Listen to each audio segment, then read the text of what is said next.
Kailan nga ba ibabalik ni Luffy ang Straw Hat niya kay Shanks? During nga sa pinakaunang chapter ng One Piece ibinigay ni Shanks itong Straw Hat niya kay Luffy. Bakit? Dahil kinlaim nga ni Luffy na magiging hari daw siya ng mga pirata at lalagpasan daw niya yung lakas netong si Shanks. Kaya naman para nga ma-motivate lalo ibinigay ni Shanks itong Straw Hat niya kay Luffy. At sinabing once na matupad daw ni Luffy itong nais niya na maging isang great pirate, ibalik daw neto ang Straw Hat sa kanya. Bali ito nga ang nag-ignite kay Luffy na iduluhin palalo si Shanks. Kaya naman dahil nga sa nasa final saga na tayo ng One Piece, dito na nga uusbong yung katanungan kung kailan nga ba exactly ibabalik ni Luffy itong Straw Hat niya kay Shanks. So gumawa nga tayo ng tatlong senaryo sa possibility na to. At para umpisahan nga itong topic natin, mapunta na kaagad tayo sa unang senaryo.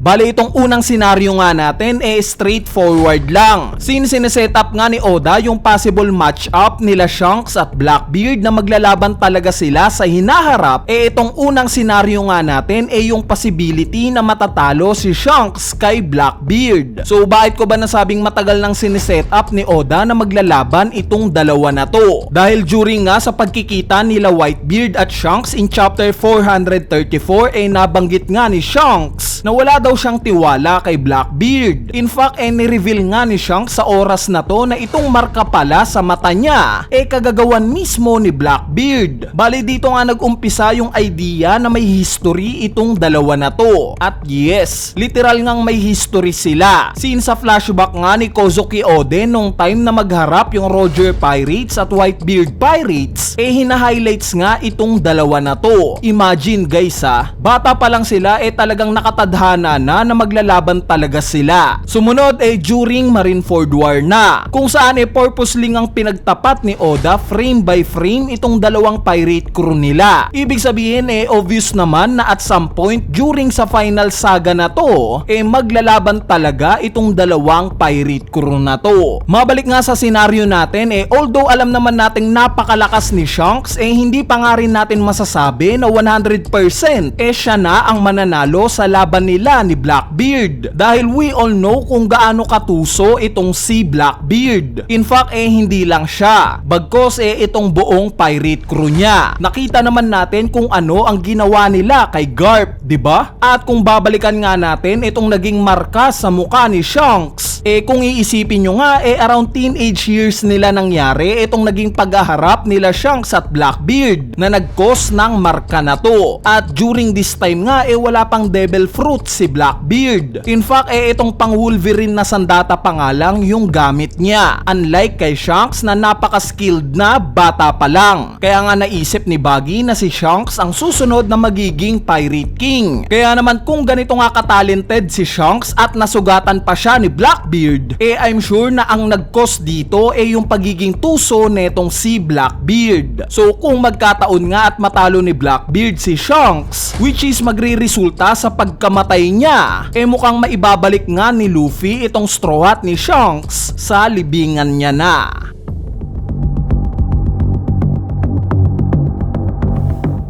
Itong pagtuklas nga sa isla ng Laugh Tale ang masasabi natin na isa sa pinakamalalaking event na magaganap ngayong final saga. Since alam naman nating lahat na ang goal ng Straw Hat Pirates kaya sila naglalakbay para makuha ang One Piece treasure. At dahil nga sa information na ang treasure na to nasa Laugh Tale, it makes sense lang na pupuntahan ito nila Luffy. Ngayon sa latter part nga ng Wano Arc nagdeklara itong si Shanks na sasali na daw siya sa pagkuha ng One Piece treasure. Meaning at some point possible na mag-cross ang landas nila Luffy at Shanks sa Laugh Tale. At malay natin, magkaroon sila ng friendly battle. Susubukin ni Shanks si Luffy kung sapat na ba ang lakas neto na matalo ang world government. At once na matalo nga ni Luffy si Shanks sa Laugh Tale, sa pagkakataon nga na to ito na rin yung tamang oras para ibalik na ni Luffy itong Straw Hat kay Shanks. Dahil sa oras nga na to napatunayan niya na mas malakas na siya kesa kay Shanks, gaya ng pinagkasunduan nila sa unang chapter ng kwento.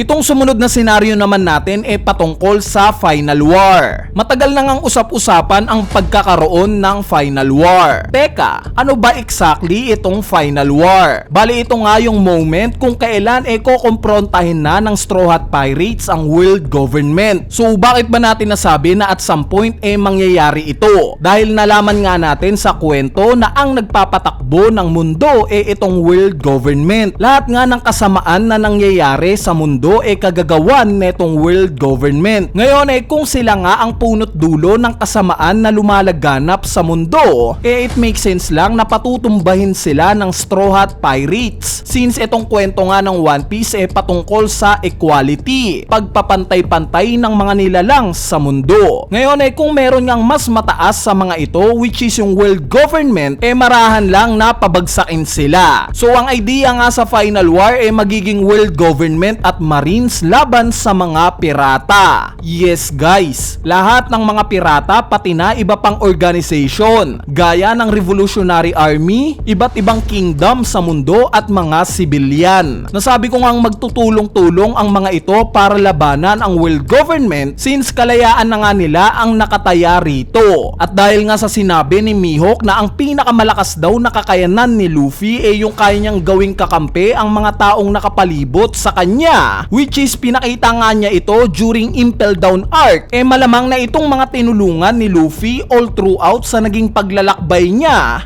tutulong laban sa world government. Ngayon dito na nga papasok itong Red Hair Pirates. Gaya nga ng sinabi ko kanina nakatadhana na maglalaban talaga itong sila Shanks at Blackbeard. Ngayon kung ang maging desisyon nga ni Oda paglabanin sila sa Final War na, sa tingin ko nga ito na yung tamang oras para ibalik na ni Luffy ang Straw Hat kay Shanks. Kung sakali nga at maging tabla yung laban nila Shanks at Blackbeard at sumingit si Luffy para siya na ang tumapos kay Blackbeard, kung mangyari nga ito pwedeng dito na nga ibabalik ni Luffy yung Straw Hat ni Shanks. Bali in summary nga sa topic natin na to may tatlong senaryo sa kung kailan pwedeng ibalik ni Luffy yung Straw Hat niya kay Shanks. Una sa possible na pagkamatay ni Shanks. Ikalawa sa Laugh Tale. At ang huli sa Final War mismo. Anyway, ayan na nga yung tatlong senaryo sa kung kailan mangyayari itong pagbabalik ng Straw Hat ni Luffy kay Shanks. Bali para sa inyo ba? May idea ba kayo kung kailan ang tamang oras na ibabalik na ni Luffy yung Straw Hat niya kay Shanks? Kung may thoughts o idea nga kayo, i-comment nyo na yan sa ating comment section sa ibaba para mapag-usapan natin yan.